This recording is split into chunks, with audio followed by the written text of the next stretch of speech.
کابل ته سلامونه او لغمان ته سلامونه، تراب ته مې راوړي او کاروان ته سلامونه. ملګرو افغانانو په تش لاس نه یم راغلی، راوړي مې دي ټول افغانستان ته سلامونه.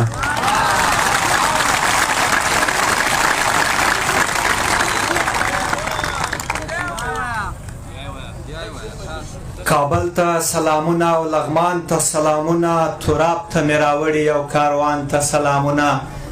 او ملګرو افغانانو په تش لاس راغلی نه یم، راوړي مې دي ټول افغانستان ته سلامونه. اللهم صل وسلم على سيدنا محمد النبي الأمي وآله عدد كل معلوم لك دائما أبدا. دا یو عجیبه قسم کیفیت لري چې دا د غرونو په منځ کې تنغار، امنیت او ولاس ټول په یوه ځای سره راټول دي او مشاعره کوي، د ژوند په اړینو اهدافو باندې شعرونه وایي. نشم کولی چې په کمو الفاظو کې دا سره راټول کړم، په دې باندې کتابونه لیکل کیږي. نو خدای دې وکړي چې ټول عمرې همداسې ګډ سره کښېنئ، ګډ ژوند وکړئ.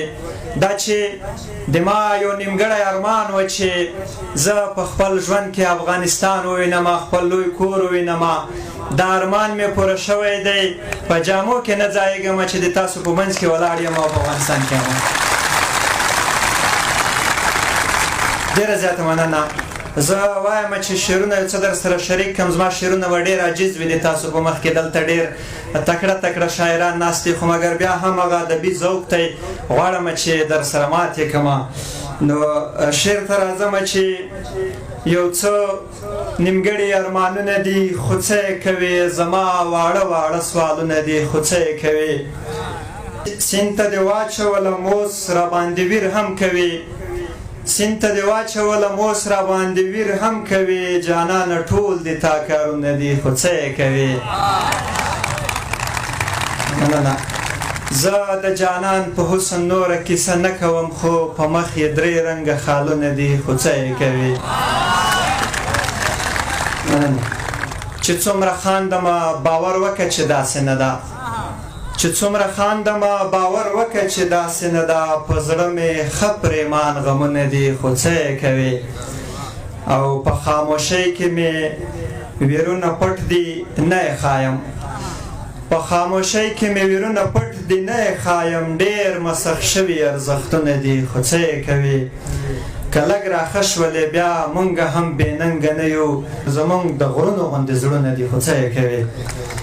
او ایاز وزیره ته په ټولو کیسو مه غږېږه، له تا د هر سړي رازونه دي، خو څه یې کوې. ډېره مننه. په دغه شعر باندې اجازه درنه غواړم چې ته چې مخالف د لر و بر نه وی، زه به له تا دومره مرور نه وی. او زه که د ملا د ذات خلاف وی نو بیا به پیروکار د بجلیګر نه وی. ډېره مننه د تاسو د ټولو. ښه ویدیاله ښه. په کړکېچنې دروازې راغلم، په کړکېچنې دروازې راغلم، په اندازې راغلم. افغانستان ارمان څه ته وایي، زه خپل وطن ته په ویزې راغلم. ډېره زیاته مننه.